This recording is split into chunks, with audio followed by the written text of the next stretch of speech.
ইরানের জনগণ আন্দোলন করতেছে ফিলিস্তিনিদের পক্ষে যুদ্ধ করা ইসলামী নেতা আয়াতুল্লাহ আলী খামেনির বিরুদ্ধে। প্রশ্ন হচ্ছে, কেন আন্দোলন করতেছে ইরানের জনগণ? এর পিছনেও কি হাত আছে যুক্তরাষ্ট্রের ডোনাল্ড ট্রাম্প? তা জানবো এই ভিডিওতে।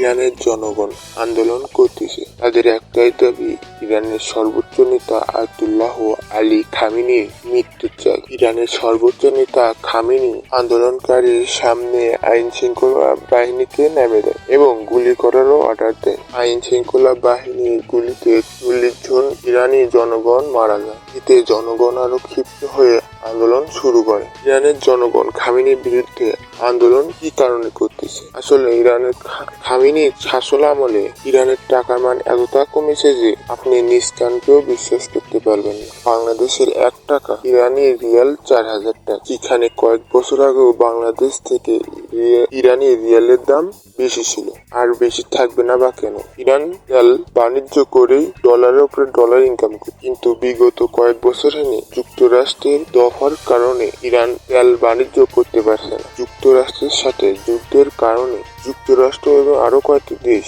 ইরানকে আরোপ লাগাছে। এখানে আরোপ মানে হলো ইরান থেকে কোনো নিজস্ব ব্যবসা প্রতিষ্ঠান বা দেশ ইরান থেকে কোনো তেল বা কোনো কিছু কিনতে পারবে না। যে দেশ এই আইন ভঙ্গ করবে তাদেরকে আক্রমণ করবে যুক্তরাষ্ট্র এবং আরো কয়েকটি দেশ। বাণিজ্য না করার কারণে ইরান শুধু তাদের নিজস্ব ব্যাংক থেকে টাকাই ছাপাচ্ছে। এই কারণে ইরানের টাকার মান এতটা কমেছে। খামেনির বিরুদ্ধে এর